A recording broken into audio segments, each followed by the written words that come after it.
Hello and very good morning to everyone. I am Pranav Kumar Tripathi and I am in the first year of BTech CSAI in ABS IT Ghaziabad. A month earlier, I saw a movie named Just Look Up, in which a small astronomy group found out that a comet is going to hit Earth in 6 months, like a one on one impact with 99% chances of happening. They tried to tell everyone about it. They tried everything. One of the things they tried to do was going to media to spread awareness about it. But they failed to do so and got made fun of themselves. And this made me realize that I should learn more about media and try to spread the knowledge. So, I'm here to present this PPT which will show you the power of media and give you info about media industry. Starting with a quick overview, today I'll tell you about media, its advantages, its disadvantages, the positive influences it created and where it went downhill. How big is media market and where does Indian media freedom stand in the world? What we can do to bring a change and ending with some words of inspiration. Media. Media is one of the quixotic platforms in this world for humans to be expressive.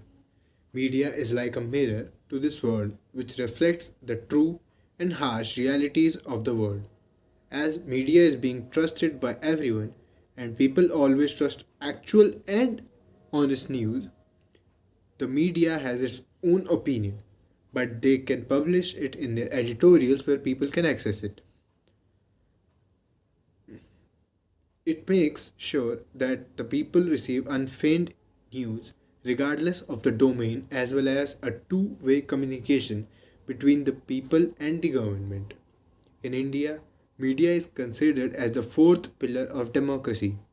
The media can be considered as two-sided weapon as an accountable media and an unaccountable media where they can lift the nation to the heights by providing a support and it can cause destruction to the nation. Media is of four types: broadcast media, print media, out of home media, and social media. Broadcast media is the news, TV channels, and radio channels we listen to. Print media is the newspapers and magazines. Out of home media refers to the banners and hoardings we see outside, and in this world, who doesn't know about what social media is? Media has a lot of advantages. Some of them are that the media is the free log of people, ensuring the outreach of global news. People get the latest news in a very short time. Distance is not a barrier. People get news daily through the media, and this keeps them updated on the happenings around the world.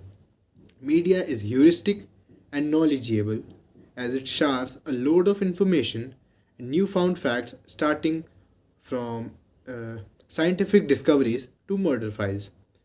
Media can be used as an open source platform which helps people to redirect thoughts and opinions to the government.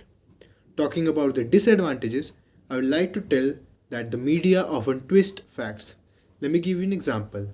One day, a leading English newspaper published on its front page a photograph of Justice Gyan Sudha Misra of the Supreme Court with the caption Supreme Court judge says that her daughter are liabilities. This was a distorted and fallacious item of news published on the front page. Supreme Court judge have to disclose their assets and liabilities. Against the liabilities column, Justice Mishra has written two daughters to be married. Strictly speaking, it was not necessary to mention these because liabilities means legal liabilities, for example, like housing loan, car loan, and so on. Uh, Justice Misra's intention was obviously to say that she would have to spend on her daughter's future marriage. Uh, Justice Misra never said nor intended to say that her daughters were liabilities. The news was false and defamatory, with the obvious intention of creating a sensation. Uh, The second defect I would like to draw the interest on is the issue of paid news that has become a prominent of late. In the 2009 issues, in the 2009 elections, it was a scandal. The third defect is that the media often portray non-issues as real issues, while the real issues are sidelined. The real issues in India are economic, that is, the poverty, the unemployment, the terrible economic conditions in which 80% of our people are living, lack of housing and medical care, and so on. Uh, but the media, instead of addressing these real issues, the media often try to divert the attention of people to non issues, such as that the wife of a film actor has become pregnant, whether she will give a birth to a single child or to twins, and so on. Are these the real issues nations are facing right now? Now, let me tell you about some events which turned out to be positive because media interfered in them. One of the cases was the Kathua case, in which media did a tremendous job in getting the culprits the punishment they required. Not only this, a lot of leaders and VIPs' black money was disclosed by the help of media. And media helped a lot in the rescue missions during Kerala floods. As I earlier said that these were just a few examples of great amount of appreciable work done by media. But there are scars even on the moon. Some of the news were also false, which were given by the media, like in the beginning this COVID-19 pandemic. False myths and messages were forwarded, which caused a lot of misconception in public's mind. Also, the scapegoating of Tablighi Jamaat, which was declared the whole reason behind the outspread of the virus. And during May 2021, there were a lot of false reporting on Pakistan and China border.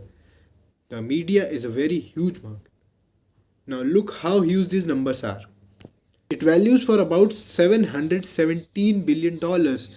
That is 5 crore 32 lakh 60,695 crore Indian rupees. That's about 40,000 Bugatti La Voice Nuova, which is the most expensive car in the world right now. 40,000 of these cars. So this size of market has a lot of opportunities for the younger generation to come, and we have to do something now so we can bring a change tomorrow. Because on the next slide we can see the Indian media is not very reputed and free media. This is the Global Media Press Freedom Index, and in 2021 India stood at 142nd place in 180 countries, which is very very poor. What I think we can do to boost media standards is, first, we can adopt a democratic way in which news will be discussed, consulted, so that we can check the credibility of sources and the whole truth of news, and then made public, so the chances of getting fake news gets reduced greatly. And the second method is a harsh one but more effective, which is imposing fines, criticism, and even also suspending the licenses. This method is quite harsh, and as we live in a democracy, my opinion will be the first method should be preferred. In the end, some words of inspiration by none other than Bill Gates himself. He once said that internet is becoming the town square for global village of tomorrow. But I'll argue that it became the town square right now, and it is the town square right now. And thank you all for giving me this chance to present. Here are the references if you like to know.